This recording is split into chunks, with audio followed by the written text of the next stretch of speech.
Dr. Nerenberg's Mind-Body Workout System. The title of today's lecture is How to Achieve Self-Mastery and Strong Positive Presence, Part 3, for coaches and executives.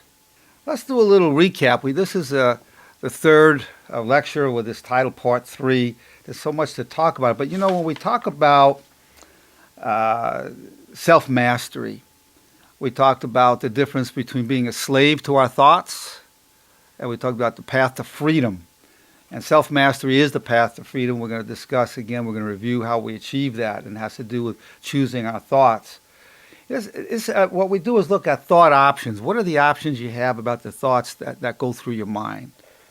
And again, the thoughts that pop into your mind do not define who you are.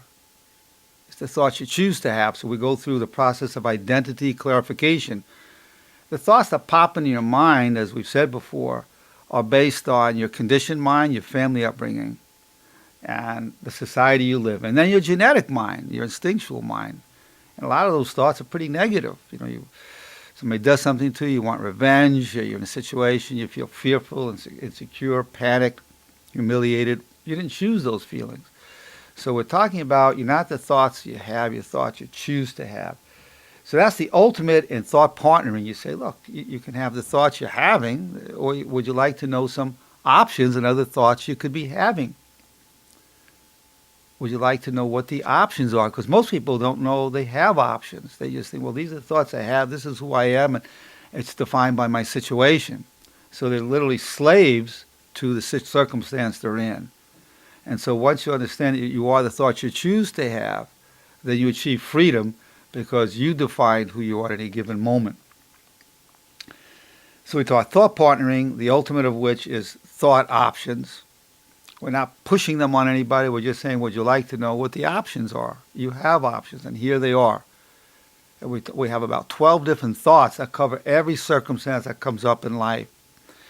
Now, we're talking about also a full technology of how do you take a thought, say you choose a particular thought such as I wish you well, and how do you make that a part of you?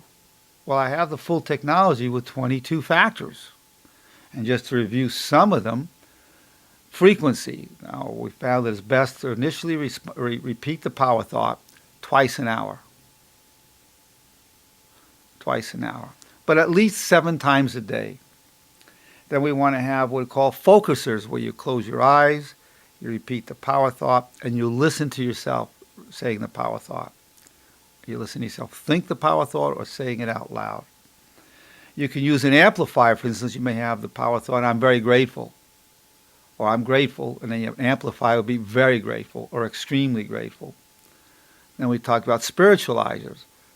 I'm extremely grateful. Thank you, God. So you're adding a spiritual dimension for those who have a spiritual dimension of that sort, which includes myself and many people. Then you have a solidifier. You can say, I can do it, and I'm grateful. Or I'll be fine, and I'm grateful. I'm grateful is a solidifier. It's solidifying the fact that you're going to be fine or that you can do it. Another factor. Then there's a relaxer. You don't want to have distracting thoughts and feelings, so you take a deep breath.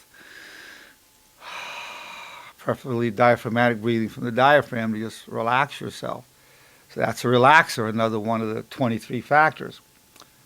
Then I came up with one actually during the class, a teacher. When you're teaching it, you teach this to loved ones, to your children, to your parents, to your uncles, aunts, nephews and nieces, brothers and sisters. And as you teach it, you internalize it more thoroughly yourself. We're basically addressing what I call the ultimate issue. What is the ultimate issue? How do you take a thought and make it a part of your being, where it's part of you, where it influences all your thoughts, your words, and your actions? Then we talked about reminders. How do you remind yourself to do it? Just telling yourself you can do it twice an hour, at least 7 times a day. That works. Or you may put stickers around reminding yourself to do it. Or you may say, every time I see my ring or my fingers, that's a reminder. Some people even have little alarm clocks that go off every hour on a wristwatch. Whatever method you want to use. Then we had shield penetrators. Sometimes you need a shield penetrator, one like this. Some people, if you say, I'll be fine, or I can do it, they say, I can do it. And when they say I can do it, it makes them believe they can't do it. Because if I really knew I can do it, why would I have to keep telling myself I can do it?